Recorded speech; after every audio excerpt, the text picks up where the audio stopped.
Barrister Fuad, তিনি continuously Bangladesh সেনাবাহিনী বা আর্মি নিয়ে বা সেনা অফিসার নিয়ে ধারাবাহিকভাবে উনি অসম্মান, অবমাননাকর এবং খুব আপত্তিকর কথা বলে যাচ্ছেন। প্রথমেই বলিনি, আমি ব্যারিস্টার ফুয়াদ সেনাপ্রধান ওয়াকারুজ্জামানকে নিয়ে বাজে মন্তব্য করায় এবার গ্রেপ্তার হলেন ব্যারিস্টার ফুয়াদ। তো বন্ধুরা, এমন একটি নিউজ বর্তমান বাংলাদেশের সোশ্যাল মিডিয়াতে ভাইরাল হয়ে ছড়িয়ে পড়ছে।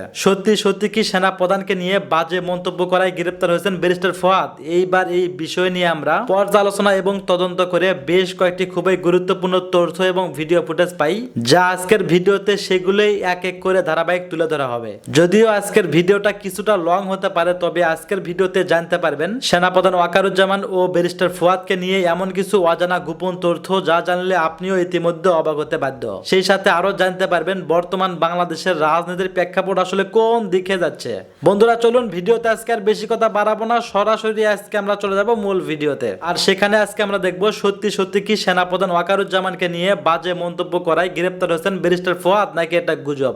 ব্যারিস্টার ফুয়াদ তিনি অত্যন্ত ভালো কথা বলেন, ভালো কথা বলতে পারেন এবং যুক্তি দিয়ে কথা বলতে পারেন। কিন্তু তার মানে এই না যে আপনি ভালো কথা বলতে পারেন বা যুক্তি দিয়ে কথা বলতে পারেন মানে আপনি অন্যকে অসম্মান করে কথা বলবেন বা অন্যদিকে আঘাত করে কথা বলবেন, এটা উচিত না। এবং এটা অন্য না, শুধু পুরো বাংলাদেশ সেনাবাহিনী তার কথায় ক্ষতবিক্ষত হচ্ছে। আমার কাছে অনেক অফিসার অনেকেই টেক্সট করেছে এবং অনেক অনুরোধ করেছে যাতে এটা নিয়ে আমি কিছু কথা বলি। তাই কথা না বলে পারছি না। আজকে ব্যারিস্টার ফুয়াদকে নিয়ে কিছু কথা আমার বলতেই হবে। আমি ব্যারিস্টার ফুয়াদকে আমি জাস্ট কয়েকটি বিষয় আমি ওনার তার জ্ঞাতার্থে বলবো যে আপনি যেই আন্দোলনে আজকে ফল ভোগ করছেন, যে আজকে যে সরকার পরিবর্তন হলো, সেখানে যেটা চলে গেল, ফুয়াদ সাহেব আপনি জাস্ট খেয়াল করে দেখেন। আমি আপনার প্রতি সম্মান করে বলি, ফুয়াদ ভাই, আপনার সাথে আমার মনে হয় কয়েকবার হোয়াটসঅ্যাপে কমিউনিকেশন হয়েছে, অ্যান্ড আমি পার্সোনালি আপনাকে রেসপেক্ট করি। আমি বলে নিচ্ছি, আপনার সাথে আমার শুধু যুক্তি খণ্ডন হবে। আপনার সাথে শুধু আমি কিছু বিষয়ে জবাব দিচ্ছি, আপনার কাছ থেকে আবার কিছু প্রশ্ন রাখছি জবাব জানার জন্য। আপনার প্রতি বিন্দুমাত্র আমার কোনো অসম্মান নেই। তো ব্যারিস্টার ফুয়াদ, আপনি যা চিন্তা করেন যে আজকে যে বাংলাদেশের যে আপনি আজকে এই যে এইভাবে কথা বলছেন বা আপনি যে আজকে পরিবর্তন দেখতে পাচ্ছেন, এই পরিবর্তনটা কাদের হাত ধরে? সেনাবাহিনীর হাত ধরে। আপনি এখানে জেনারেল ওয়াকারের কিছু ভূমিকা আপনার কষ্ট থাকতে পারে এবং সেটা আমরা সেনাবাহিনী অনেক অবসরপ্রাপ্ত কর্মকর্তারা অনেকেই কিন্তু এটা নিয়ে আমরা কনস্ট্রাকটিভ সমালোচনা করি। ওয়াকার স্যারের কাছে আমরা আবেদন করি, স্যার কেন আপনি এটা নিয়ে এভাবে করছেন, কেন এভাবে করছেন? কারণ এটা হচ্ছে কনস্ট্রাকটিভ আপনার ওয়েতে মানুষকে অ্যাপ্রোচ করা। মানে মুহূর্তের মধ্যে একটা মানুষ কোনো ভুল করলো মানে আপনি ডিরেক্টলি সেই মানুষটার প্রতি অকৃতজ্ঞ হয়ে যাবেন, মুহূর্তে আপনি তাকে গালি দিবেন, এটা কিন্তু কোনো শিক্ষা আমাদেরকে কোনো সমাজ কোথাও থেকে এই শিক্ষাটা আমাদেরকে কেউ দেয় না। সো আপনার খেয়াল রাখতে হবে যে আজকে বাংলাদেশে যে অবস্থাটা আসছে বা এই যে পরিবর্তন, এটা সেনাবাহিনীর মাধ্যমে, শুধু বাংলাদেশ না, আপনাদের সবার উদ্দেশ্যে বলছি। বিশ্বের আব্রাহাম লিঙ্কন থেকে শুরু করে মাও সেতুং বা আপনার যত বড় আপনার পরিবর্তন হয়েছে, প্রতিটা পরিবর্তনের সেনাবাহিনীর হাত ধরে এবং কোনো না কোনো সেনা কর্মকর্তার মধ্যে। বাংলাদেশে আজকে জিয়াউর রহমানের হাত ধরে কিন্তু গণতন্ত্র আপনারা দেখেছেন। এবং আপনার আমেরিকা বলেন, সেই আব্রাহাম লিঙ্কন বলেন বা মাও সেতুং বলেন বা আপনার আরও অনেক ব্যক্তিরা আছেন, আমি হয়তো এই নামগুলো আমি বলতে গেলে আরও সময় যাবে। সো এই ব্যক্তিগুলোর মাধ্যমে কিন্তু আপনার সারা বিশ্বে কিন্তু অনেক বড় পরিবর্তন আসছে। সো আপনি সেনাবাহিনীকে আপনি যেভাবে ঢালাওভাবে অসম্মান করে কথা বলেন, চাকর বাকর, এই শব্দগুলো, এটা কিভাবে আপনি একজন ব্যারিস্টার হয়ে, আইন প্রণেতা হয়ে আপনি বা আইনজীবী হয়ে কীভাবে আপনি এই ভাষা ইউজ করেন? চাকর বাকর মানে আপনি কি ভাই জানেন না যে আপনার মানে অ্যাকচুয়ালি একজন পাবলিক সার্ভেন্ট বা সোলজার মধ্যে পার্থক্য কি? পাবলিক সার্ভেন্ট এবং সোলজার এক না। একজন পাবলিক সার্ভেন্ট একজন সোলজার মতো এত ঝুঁকি নেয় না। আমি যখন সেনাবাহিনীতে যোগ দেই তখন আমার বয়সেই যারা, তারা ঢাকা ইউনিভার্সিটি তখন ফুর্তি করে বেড়ায়, তারা তখন বিসিএসের স্বপ্ন দেখে। বা আমি যখন কাদা মাটিতে সেই ড্রেনে যখন আমাকে ডুবানো হয় বা আমার মতো কর্মকর্তা যখন ট্রেনিং করে কম বয়সে, আমাদের গোল্ডেন টাইমটাকে যখন আমরা আমাদের প্রশিক্ষণের কাজে ব্যয় করি, তখন আমাদের বয়সী বন্ধুবান্ধবরা তখন কিন্তু প্রেম তামাশা অনেক কিছু করে বেড়ায়, ফুর্তি করে বেড়ায়। আমাদের কিছু তখন মন চায়নি ফুর্তি করতে। আর আমরা যারা আর্মিতে জয়েন করেছি, আমি আমার এক কোর্সের কথা বলি, আমার এক কোর্সের মধ্যে ফুয়াদ সাহেব, আমি চাই না আপনার রেজাল্ট কি, আমার এক কোর্সে আমরা 30 জনের উপরে ডাবল স্টান করা ছাত্র জয়েন করেছিলাম ভাই। মাল টাইপ কোনো ছেলে কিন্তু সেনাবাহিনীতে আমাদের সময় চান্স পেত না। আমাদের সাথে অ্যাটলিস্ট আমি আমার সময়ে বলতে পারবো, আমার ক্লাসে আই ওয়াজ ফার্স্ট বয়। তো আমি আমার সময়ের আমি সেরা ছাত্র হিসেবে কিন্তু এই সেনাবাহিনীতে যোগ দিয়েছি, এবং আমার চেয়ে অনেক মেধাবীরা সেনাবাহিনীতে, এবং আমি তাদের কাছে আমি সত্যি কথা কিছুই না। সেই আমার সম্পর্কে যদি আপনি ঢাকা বিশ্ববিদ্যালয়ে খোঁজেন, আমি 3টা ডিপার্টমেন্ট থেকে মাস্টার্স করেছি ঢাকা বিশ্ববিদ্যালয়ে। 3টা ডিপার্টমেন্টেই প্রথম দিকেই ছিলাম, একদম খুব বেশি পেছনের দিকে যাই নাই। সো যারা যারা আমার সাথে মাস্টার্স করেছেন তারা জানেন আমি কেমন ছাত্র ছিলাম ভাই। তো সেই আমরা কিন্তু ওইরকম মেধা নিয়ে কিন্তু আর্মিতে যোগ দিয়েছিলাম ভাই। সো আপনি আমাদেরকে এইভাবে আপনি কথা বলতে পারেন না। আপনি যেভাবে আপনি চাকর বাকর করে কথা বলেন, আপনি আপনার জীবনে কতবার রিস্ক নিয়েছেন, আর আমরা কতবার রিস্ক নিয়েছি। আমাদের সময় রিস্ক আপনি নেন। আচ্ছা, তারপরে আপনি আপনি বিভিন্ন চাল ডাল এটা ওটা নিয়ে অনেক কথা বলছেন। আপনাকে আমি একটা কথা বলি, আপনি অনসাইড বক্তব্য না দিয়ে আপনি চিন্তা করেন, সেনাবাহিনী ব্যবসা করে আপনাকে কে বলছে? সেনাবাহিনী যে সেনা কল্যাণ এটা কারা চালায় বলেন, আপনি বলেন। জানেন সেনা কল্যাণ কাদের অধীনে চলে, কারা এটার কর্মকর্তা? সেনাবাহিনীর অবসরপ্রাপ্ত কর্মকর্তারা চালায়। যে আপনার হোটেল রেডিসান, এটা কর্মকর্তা কারা? Serving officer? নো, এই রেডিসানটা চালাচ্ছে আমাদের অবসরপ্রাপ্ত কর্মকর্তারা। সেনাবাহিনী ট্রাস্ট ব্যাংক, এখানে কারা এখানে নিয়োগ পান? বিভিন্ন বেসরকারি কর্মকর্তা, এবং এখানকার বিভিন্ন দায়িত্বে আমাদের কিছু কিছু দায়িত্বে অবসরপ্রাপ্ত কর্মকর্তারা আছেন। আপনার বিভিন্ন জায়গায় আমাদের ওয়েলফেয়ার বা আমাদের সেনা কল্যাণ বা আমাদের বিভিন্ন সেক্টরগুলোতে আমাদের অবসরপ্রাপ্ত কর্মকর্তারা কাজ করে। এখন আমি আসি, একজন সিভিল সার্ভেন্ট কত বছর বয়সে রিটায়ারমেন্টে যায়? 59 থেকে 63 বছর বয়সে। আর আমাদের সেনাবাহিনী কর্মকর্তারা কত বছর বয়সে রিটায়ারমেন্টে যায় বলেন? 45 থেকে 50 বছর বয়সে। তো এই 45 থেকে 50 বছর আমাদের অনেক ক্লাসমেট বন্ধু বান্ধব আছে ভাই, যাদের কেরিয়ার শুরু হয় 35 বছর 40 বছর বয়সে বলতে গেলে। আর সেখানে একটা সেনাবাহিনীর কর্মকর্তা বা একজন সেনা সদস্য সে 45 থেকে 50 বছর বয়সে অবসর যাচ্ছেন। তো তার তো যথেষ্ট সময় পড়ে আছে কাজ করার। সেই ব্যক্তিটাকে যদি সেনা কল্যাণে জব দেওয়া হয়, আপনার সমস্যা কি তাতে ভাই? আপনার কেন এটা নিয়ে জ্বালাও করাও? আপনি জানেন একজন অবসরপ্রাপ্ত অফিসার, জেসিও, সৈনিক, তারা তাদের কর্মসংস্থানগুলোতে সে কতটা সাফল্যের সাথে কাজ করছে। বাংলাদেশের বিভিন্ন সেক্টরগুলোতে আগে সেনাবাহিনীর লোকজন নিয়োগ করা হতো না। কেন নিয়োগ করা হয় জানেন? কারণ বিভিন্ন সেক্টরে যখন দেখেছে সেনা কর্মকর্তাদের নিয়োগ করার পর তাদের আস্থা আরও বৃদ্ধি পেয়েছে, তাদের কর্মদক্ষতা ওই প্রতিষ্ঠানের আপনার তাদের কাজের রেজাল্ট আরও ভালো হয়েছে, তারা সেনাবাহিনীর কাছ থেকে ভালো আউটপুট পেয়েছে। তারপরেই কিন্তু আস্তে আস্তে এই সিভিল সেক্টরে সেনাবাহিনীর কর্মকর্তাদের এবং সেনা সদস্যদের নিয়োগ দেওয়া হয়েছে। আজ থেকে 30 বছর আগে বা 35 বছর আগে আমি যখন সিভিল স্টুডেন্ট, তখন আমার মনে আছে বিভিন্ন গার্মেন্টস সেক্টরে সেনা কর্মকর্তাদের খুঁজে পাওয়া যেত না।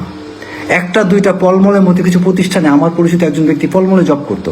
তখন তার অনেক সুনাম হয়েছিল যে সেনা কর্মকর্তা নেওয়াতে অনেক লাভ হয়েছে, অ্যাডমিন অনেক কিছু বুঝে। তখন তার দেখা থেকে অন্য প্রতিষ্ঠানগুলো নিয়োগ দেওয়া শুরু করেছে। কারণ কি? তারা যেখানে যায় তারা সব কাজ পারে। সেনা কর্মকর্তাদেরকে এমনভাবে ট্রেনিং দেওয়া হয়, তাদেরকে যে দায়িত্বে দেওয়া হোক সে কাজটা পারবে।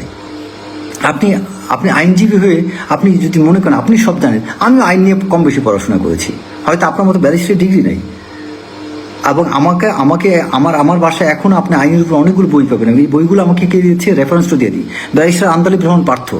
ফুয়াদ সাহেব, আপনি পার্থ সাহেবকে জিজ্ঞেস করেন যে তিনি আমাকে আইনের উপর কিছু বই দিয়েছে কিনা এবং সেই বইগুলো আমি পড়ি কিনা। ভাই, অহংকার দাম্ভিকতা করা ঠিক না। অহংকার হচ্ছে খোদা তালার চাদর, এটা নিয়ে বেশি টানাটানি করবেন না। আপনি যে সেক্টরে আছেন ঠিক আছে, ভালো কথা বলেন, ভালো কথা কাজ করে যান, কিন্তু আপনি সেনাবাহিনীকে নিয়ে এত তির্যক মন্তব্য কেন করেন? আপনি সেনাবাহিনী সম্পর্কে কতটুকু আপনার জ্ঞান আছে? আপনি বাংলাদেশে আপনার অবদান কি, এবং আপনি কয়টা সেনাবাহিনীর কর্মকর্তার অবদান সম্পর্কে জানেন? আপনি তাদেরকে চাকর বাকর বলছেন।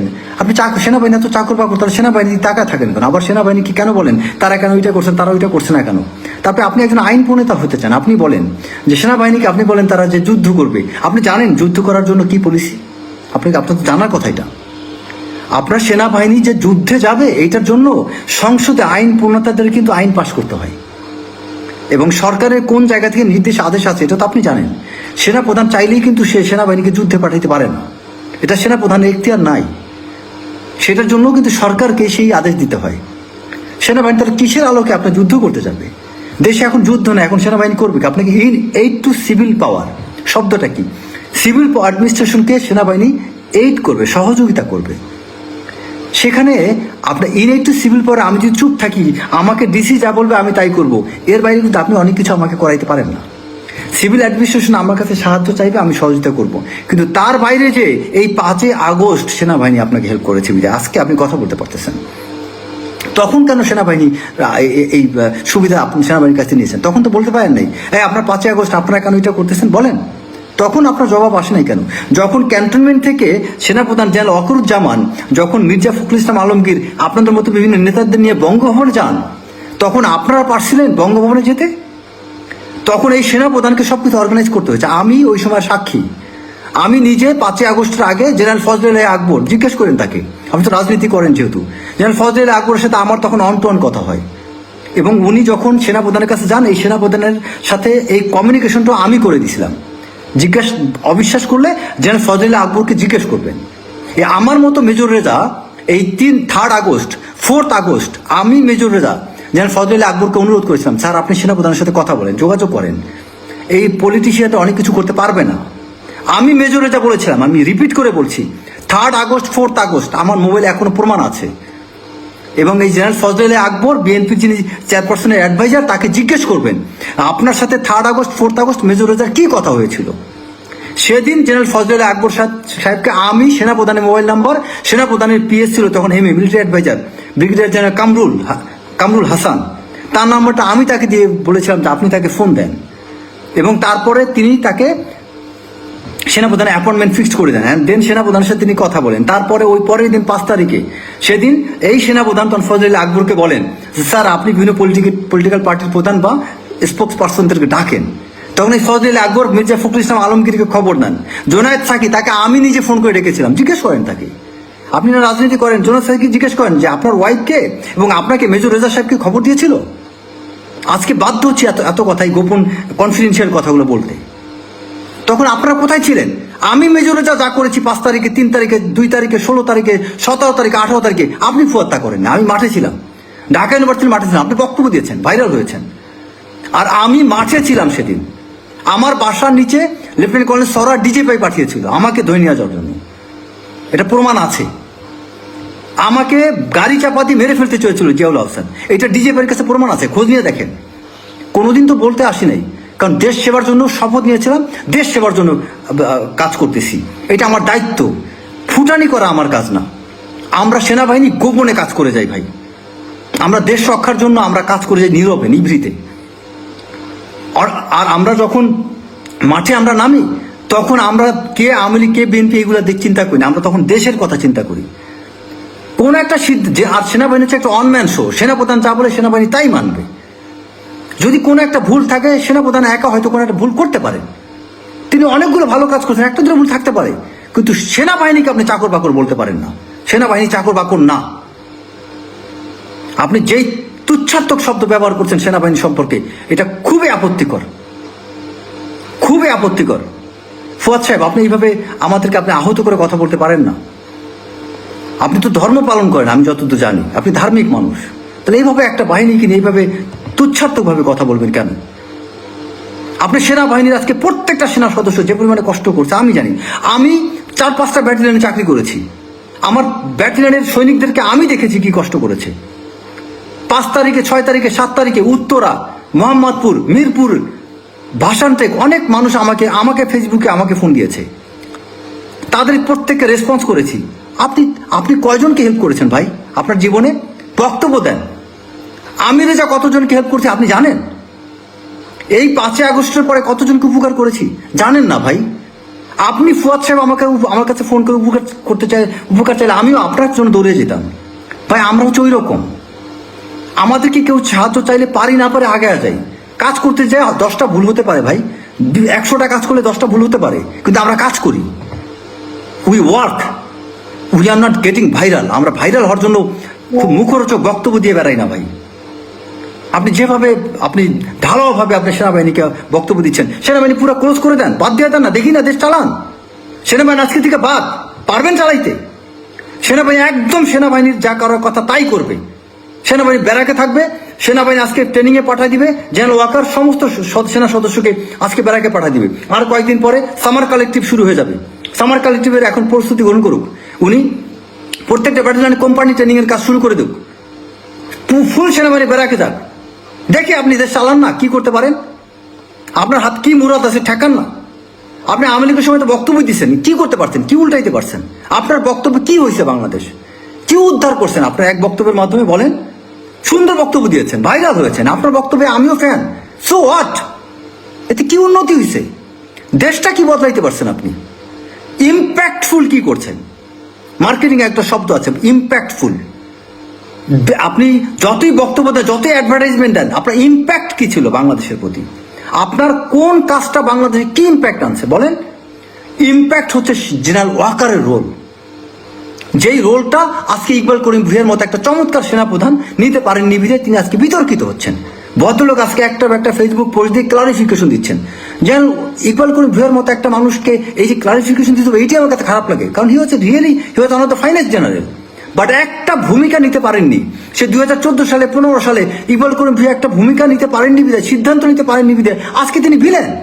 কিন্তু জেনারেল ইকবাল করিম ভুঁইয়া, এটা সত্য, অনেক জেনারেল চেয়ে অনেক ভালো একজন অফিসার, একটা সিদ্ধান্তের কারণে লোকটা আজকে ভিলেন হয়ে গিয়েছে, এবং একটা বক্তব্যের কারণে আজকে উনি বলেছিলেন রাওয়ার, সেও কিন্তু এই আন্দোলনের জন্য বলেছিল এনাফ ইজ এনাফ, এই শব্দটা অন্য জেনারেল নিতে পারেন, জেনারেল ইকবাল করিম ভুঁইয়া বলেছিল, কিন্তু তিনি একটা বক্তব্য দিয়েছিলেন যে সেনাবাহিনী ব্যারাকে ফেরত যাক। এই কথাটার কারণে আমরা সেনাবাহিনী কর্মকর্তারা এটা পছন্দ করি নাই, কিন্তু তারপর তো জেনারেল ইকবাল করিম ভুঁইয়ার ভূমিকা ছিল। আপনাদের ভূমিকা কি? আমাদের রিটায়ার্ড অনেক জেনারেল আছে, জেনারেল জামিল হাসান, জেনারেল রেজাকুল হায়দার, তারা কন্টিনিউয়াস ফেসবুকে পোস্ট দিয়ে গেছে। জেনারেল আজিজ, আপনার আমি জেনারেল আজিজ মানে সেনাপ্রধান না, জেনারেল মেজর জেনারেল আজিজ বীর বিক্রম, তিনিও ফেসবুকে লেখালেখি করতেন। আমাদের প্রচুর জেনারেল আপনার সৌল আফজাল, তাদের ভূমিকা, এদের নামই তো অনেকে জানে না, বাট আমি জানি তারা কি করছে।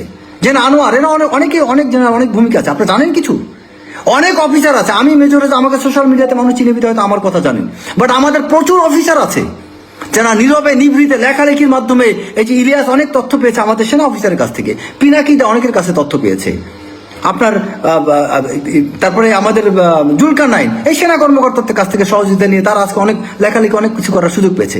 এই নেত্র নিয়ে যা করেছে, তারা তথ্য কোথায় পেয়েছিল? এই সেনা কর্মকর্তাই দিয়েছিল। জুলকার নাইন যে কাজগুলো করেছে, যে all the prime ministers man, এটা সেনা কর্মকর্তার সহযোগিতা ছাড়া সম্ভব ছিল? আপনি বলেন। গুম নিয়ে বাংলাদেশে কোন সিভিল লোক পারছিল এটাকে এক্সপোজ করতে? It was military officer, general Hasin, military অফিসাররা এটাকে এক্সপোজ করেছিল গুমের ঘটনা।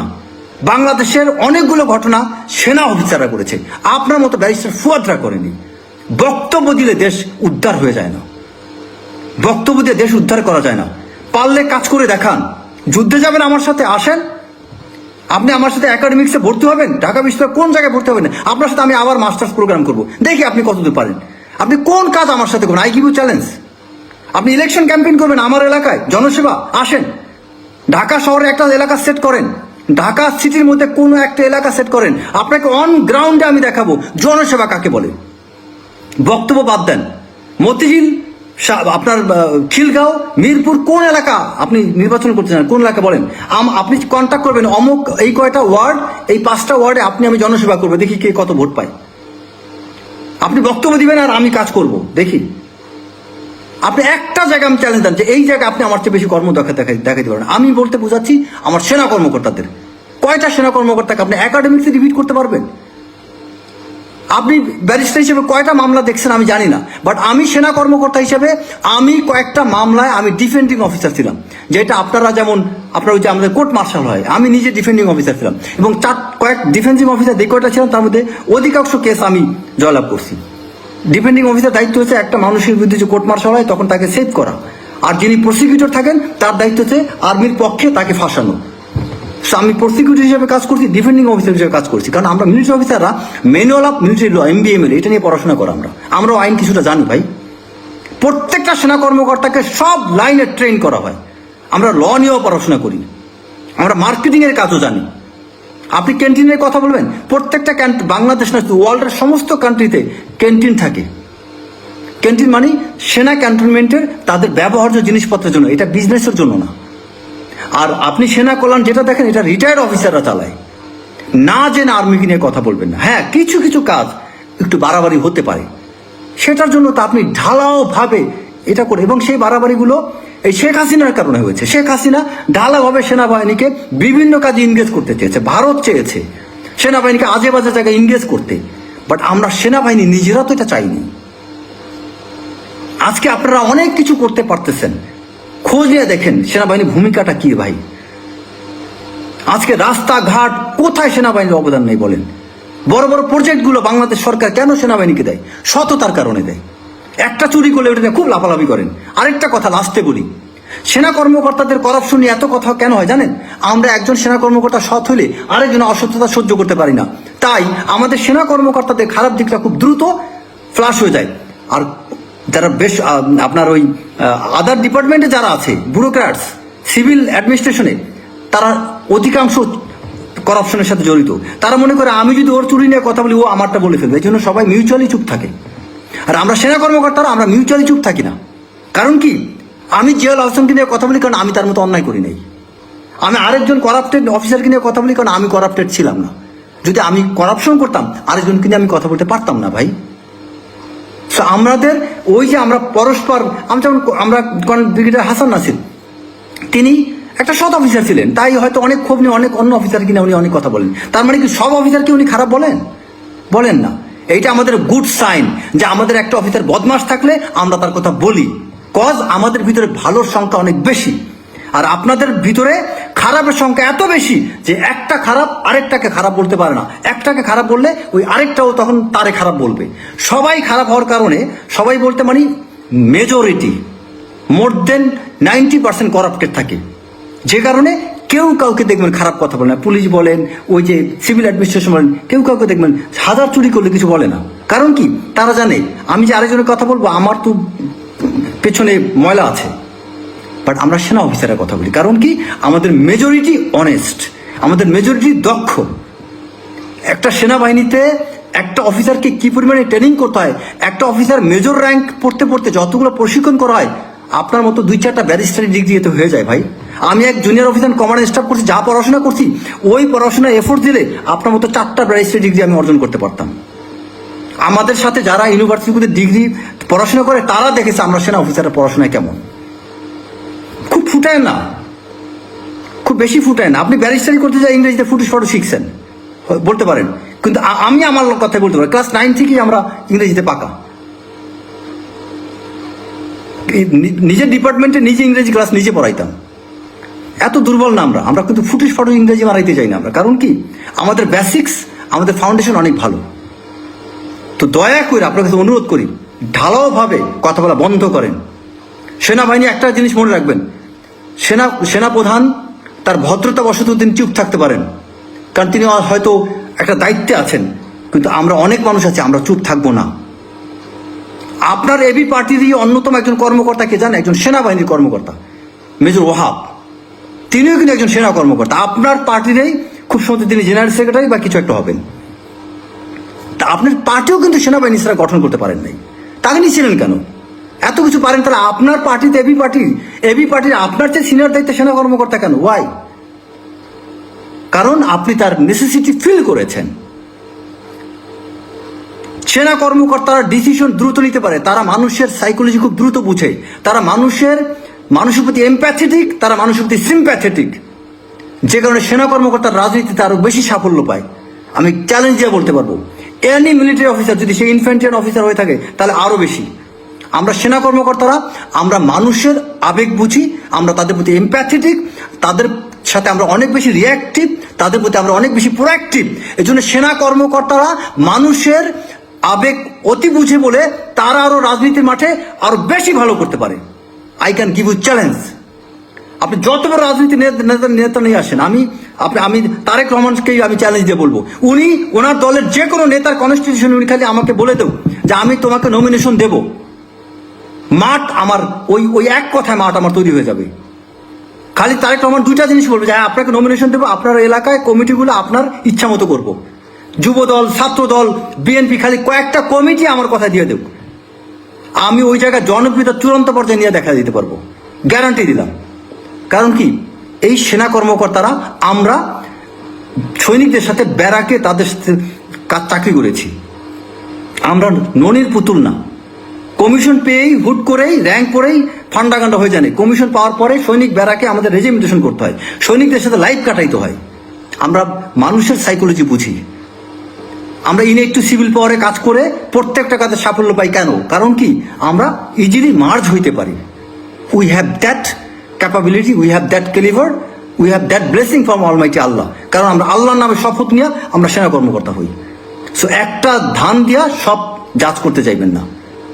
এক সেনাপ্রধান, তাকে নিয়ে আপনার এত মাথা ব্যথা যে আপনি ঢালাভাবে সমস্ত সেনাবাহিনী সমস্ত কর্মকর্তা নিয়ে আপনি চাকর বাকর বলতেছেন। আপনি কি এমন জিনিস হয়ে গেছেন?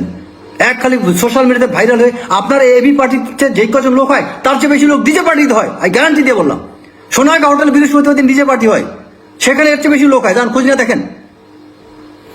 এবি পার্টি নিয়ে আসছেন আপনি। আমার এলাকায় আসেন, দেখেন আপনার আমার এলাকাতে এবি পার্টির অস্তিত্বই নেই। বাংলাদেশে কয়টা জায়গায় আপনার পার্টি আছে বলেন? সোশ্যাল মিডিয়া ছাড়া আপনাকে কোথায় কোন জায়গায় কি আছে? আপনার সাথে আমি ওপেন, আপনি কোন টপিকস নিয়ে আপনি একটা যে কোনো বইয়ের কোরআন শরীফের কোনো আয়াত তর্জমা করবেন, আপনার যদি ভালো করতে না পারি আমি ইসলাম ত্যাগ করব। কোরআনের এনি ভার্স আপনার চেয়ে যদি আমি ভালো তর্জমা করতে না পারি আমি ত্যাগ করবো ইসলাম।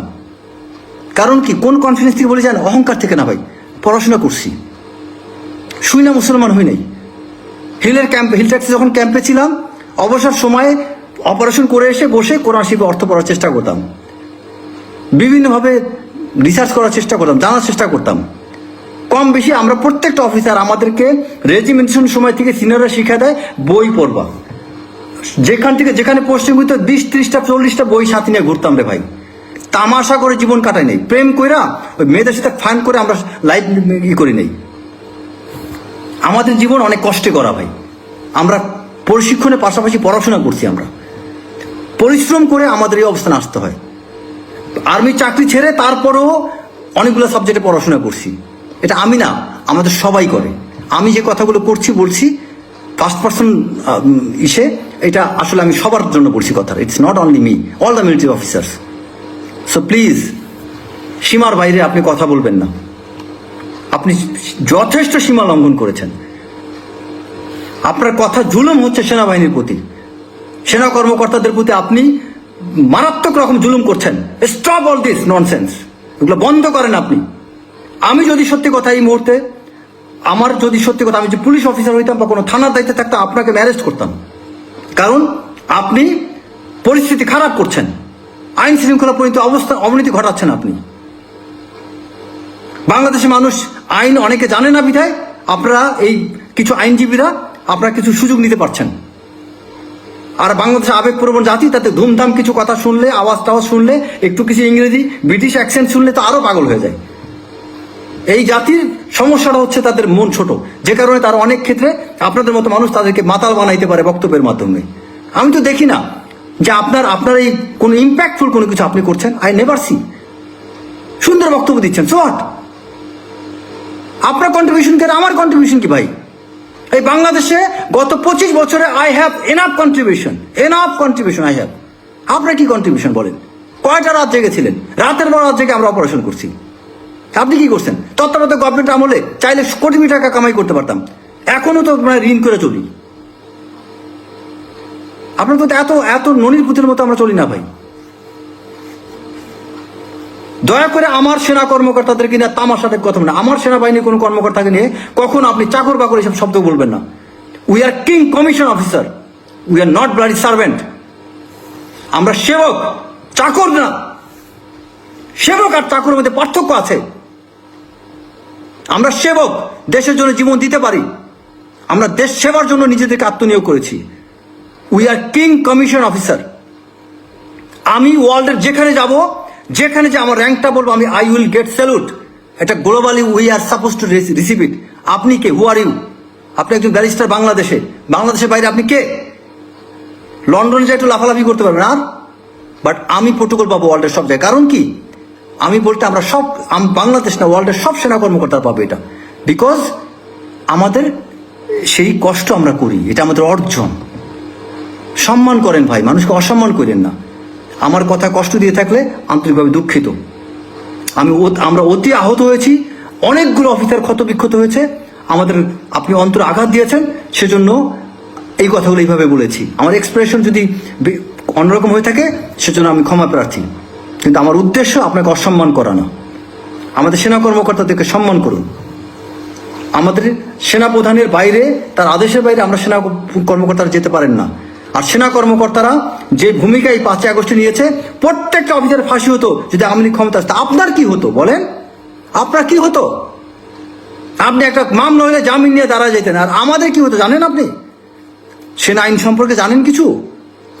5ই আগস্টে এই যে আপনার জেনারেল মাইনুর এখন লেফটেন্যান্ট জেনারেল হয়েছে 8 ডকের জিওসি, তিনি চিটাঙ্গে যা কাজ করছেন, যদি আওয়ামী লীগ ক্ষমতা আসতো ওনার চাকরি যেত। লেফটেন্যান্ট জেনারেল তো পরের কথা। সাওয়ারডিবির জিওসি, ওনার তো কোর্ট মার্শালের ফাঁসি হইতো। এরকম অনেক সেনা কর্মকর্তা আছে, তারা যে ভূমিকা রেখেছে 5ই আগস্টের দিন, খালি আওয়ামী লীগ টিকে যেত, দেখতেন কি হতো। আপনি ভাই মামলাটা হতো, একটা জামিন পেয়ে যাইতেন। আমাদের সেই অবস্থা হইতো না ভাই। গত 15টা বছর আমরা সেনা কর্মকর্তা কি দিয়ে পার করেছি এটা আমরা জানি ভাই। অন্তরের মধ্যে ভালোবাসা তাও রেখে দিয়েছি দেশের জন্য, বিগড়ে যায়নি। যেই দেশে সেনা কর্মকর্তাদেরকে জঙ্গি বানানো হয়, সেই দেশে সেনা কর্মকর্তাদের নিয়ে কথা বলতে লজ্জা করে না আপনাদের? যে দেশে সেনা কর্মকর্তাদেরকে জঙ্গি নাটক বানায়, জঙ্গি বানানো হয়েছে আওয়ামী লীগের সময়, যে আওয়ামী লীগ সেনাবাহিনী মেরুদণ্ডটাকে তছনছ করে দেওয়ার জন্য এমন কোনো চেষ্টা নাই, করে নাই, তারপরে যে সেনাবাহিনী এতটুকু করতেছে ভাই, নফল নামাজ পড়েন, এটা শুকরিয়া। যে তারপরও সেনাবাহিনী এই অবস্থায়, আমাদের সেনাবাহিনী ধ্বংস করার পরিকল্পনা করা হয়েছিল, ধ্বংস হয়নি আলহামদুলিল্লাহ। এটা আল্লাহর রহমত ছিল, কারণ আমাদের অনেক সেনা দেশপ্রেমিক সেনা কর্মকর্তা আছে যাদের দোয়া আল্লাহ তাআলা কবুল করছে, যে কারণে আল্লাহ তাআলা সেনাবাহিনীকে ইন্ডিয়ার কাছে বিক্রি হইতে দেয়নি। সেনাবাহিনী গলে পচে যায়নি, পচে গলে শেষ হয়ে যাওয়ার কথা ছিল, সেনাবাহিনী পচে গলে যায়নি। এটি অনেক বেশি, এটি আমাদের ভাগ্যের বিষয়। সেনাবাহিনী এখন খুব ভালো অবস্থা না থাকুক, পচে যায়নি, এটাই ভাগ্যের বিষয়। কারণ শেখ হাসিনা তো এটাকে একটা পুরো ইন্ডিয়ান বাহিনী বানাতে চেয়েছিল, তাই তো হয় নাই ভাই। সেই সেনাবাহিনীর মধ্যে এত এক্সপেকটেশন কেন রে ভাই? একটু এনকারেজ করেন, একটু এনকারেজ করেন। আর আপনি আপনার পলিটিক্যাল ভিশন নিয়ে ওইটার সাথে আপনি সেনাবাহিনীকে ব্যবহার করেন না, কারণ ইলেকশন না হইলে আপনার লাভ। আপনার ছোট ছোট দল যারা আছে না, তাদের অনেক বেনিফিট। যারা পলিটিক্স বুঝে না তারা বুঝে না। আমি পলিটিক্যাল সায়েন্স নিয়ে পড়ছি, আমি বুঝি, কম বেশি পলিটিক্সের সাথে সম্পৃক্ত। So I understand what is your dream and what is the conspiracy behind your every speech and what is the strategical move or intent you have. I do understand that. আপনার এই strategic ইন্টেন্টটাকে একদিকে সফল করার জন্য আপনি আরেকটা দিকে ঢিল মাইরেন না। এটা হচ্ছে আপনার স্ট্র্যাটেজিক মুভ, উই আন্ডারস্ট্যান্ড। কারণ ইলেকশন না হইলে আপনাদের লাভ আছে, আপনার ছোট ছোট দলগুলো অনেক লাভ করতে পারবে। হ্যাঁ, আওয়ামী লীগ নিষিদ্ধ করার কথা বলতে পারেন, সেটা সেনাপ্রধানকে নিয়ে আপনারা বসেন, আলোচনা করেন, সেনাপ্রধানকে বলেন যে আওয়ামী লীগকে নিষিদ্ধ করেন, আওয়ামী লীগ নির্বাচন আসতে পারবে না। আলোচনার রাস্তা এখনো খোলা আছে। ধন্যবাদ প্রিয় দর্শকবৃন্দ, আমাদের ফুল ভিডিওটি দেখার জন্য আপনাকে জানাই অসংখ্য অসংখ্য ধন্যবাদ। তো বন্ধুরা, ইতিমধ্যে সোশ্যাল মিডিয়াতে শুরু করে আজকের ভিডিওটি দেখে আপনারা ক্লিয়ার হয়ে বুঝতে পারছেন আসলে ব্যারিস্টার ফুয়াদ গ্রেপ্তার হয়েছে কি না। আসলে কি ব্যারিস্টার সুমন মানে ফুয়াদ, যিনি একটা ব্যারিস্টার, তাকে নিয়ে যে সমালোচনা হচ্ছে যে সেনাবাহিনীকে নিয়ে বা কথা বলে তিনি নাকি গ্রেপ্তার। তো বন্ধুরা, ইতিমধ্যে আমাদের ভিডিও ফুটেজে কিন্তু বুঝতে পারছেন আজকের ভিডিওটা কতটা গুরুত্বপূর্ণ ছিল। এবং আজকের এই ভিডিওটা দেখে আপনাদের কী মন্তব্য অবশ্যই কমেন্ট বক্সে কমেন্ট করতে ভুলবেন না। আর হ্যাঁ, এমন নিত্য নতুন আপডেট খবর সবার আগে পেতে চাইলে এখনই আমাদের এই পিচ্চি সাকিব ইউটিউব চ্যানেলটি সাবস্ক্রাইব করুন। ধন্যবাদ।